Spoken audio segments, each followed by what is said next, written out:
بات سمپل سی ہے نا. آپ نے اپنے انٹرو میں کہا کہ بلاول بھٹو زرداری صاحب کو سب اوکے کی رپورٹ جاتی ہے, ٹھیک ہے, اور کم از کم یہ حجت بھی تمام کریں نا کہ ان کو بتائیں کہ بھائی حقیقت کیا ہے آپ کی سندھ گورنمنٹ کی. ہاں, اگر ان کو پہلے ہی پتہ ہے اور وہ کوئی ایکشن نہیں ہے کہ سندھ میں کیا ہو رہا ہے, ان کے بیوروکریسی کیا کر رہی ہے, ان کے وزراء کیا کر رہے ہیں, جو سالوں سے 17 سال ہوئے نہیں ہے. ایک بات میں ہر جگہ بولتا ہوں, ان کی گورنمنٹ کو 18واں دن نہیں ہے, 18 سال ہو چکے ہیں, ٹھیک ہے. اور آج بھی اگر ہم اس گل پلازا کا واقعہ ہوا, یہ پہلا واقعہ نہیں تھا آفتاب بھائی, کہ ہم انتظار کر رہے ہیں آج تک آر جے مال کی بھی, جس میں 11 لوگ جو ہیں شہید ہو گئے تھے جل کے, اس کی انکوائری رپورٹ بھی یہی سرکاری بابوں پہ بنی.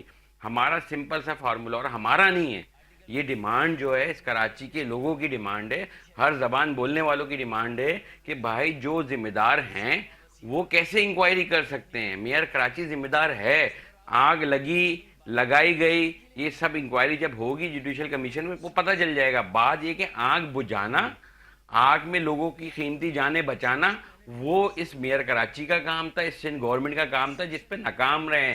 اس کراچی کی لاکھوں عوام نے وہاں پہ گئے ہیں, لاکھوں عوام وہاں گئی ہے اس ثانیے پہ, ہر کوئی پہنچا ہے, کوئی امداد کے لیے پہنچا ہے, کوئی کھانا لے کے پہنچا ہے, کوئی پانی لے کے پہنچا ہے. سب نے دیکھا کہ ان کے پاس ایون کی گریل کاٹنے تک کی, میں فائر بریگیڈ کے عملے کو کوئی قصوروار نہیں ٹھہراتا, ان کو آپ نے دیا ہی کچھ نہیں. ان کے پاس نہ ماسک ہے, نہ ان کے پاس گریلے کاٹنے کے کٹر ہے.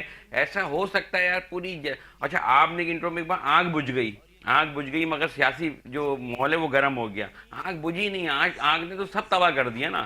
آگ نے لوگوں کے جسم سے سیاسی آگ اب جو بڑھ سیاسی آگ بڑھ گئی, آگ بجھ گئی, مگر گل پلازا کی آگ بجھی نہیں ہے. یہی تو افسوس ہے. وہ تو خود اس نے سب چیز ختم کر کے, نست و نابود کر کے, ایون کے لوگوں کے جسموں کا گوشت تک, خون تک, ہڈیاں تک جلا کے اس نے ختم کر دی, تو وہ آگ جا کے بجھی ہے نا.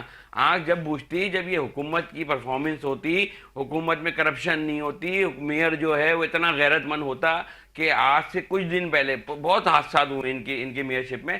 میں ابراہیم کا واقعہ کہتا ہوں, نیپا والا واقعہ, جس پہ انہوں نے گھر پہ جا کے معافی مانگی تھی. اس معافی مانگنے کے بعد یار 100 لوگ جل کے مر گئے, 100 سے زائد لوگوں کو ان کی باڈیاں کل انہوں نے ڈکلیئر کر دیا کہ آپریشن ختم ہو گیا ہے. جن ورثہ کو اب تک ان کی لاشیں, وہ باقیات مانگ رہے ہیں, یار مجھے جلی ہوئی ہڈیاں دے دو, ٹھیک ہے. آج یہ ختم کر دیا, بولا بھائی وہاں پہ اب سارا ملبہ پڑا ہوا, ادھر سے جو ڈھونڈنا ہے ڈھونڈ لو, ادھر سے آپریشن ختم ہو گیا, ہم نے سب دے دی. تو یہ ظلم نہیں ہے کیا ہے بھائی؟ ہم کیا کہہ رہے ہیں, ہم تو یہ بول رہے ہیں کہ بھائی آپ جوڈیشل انکوائری کروا دو.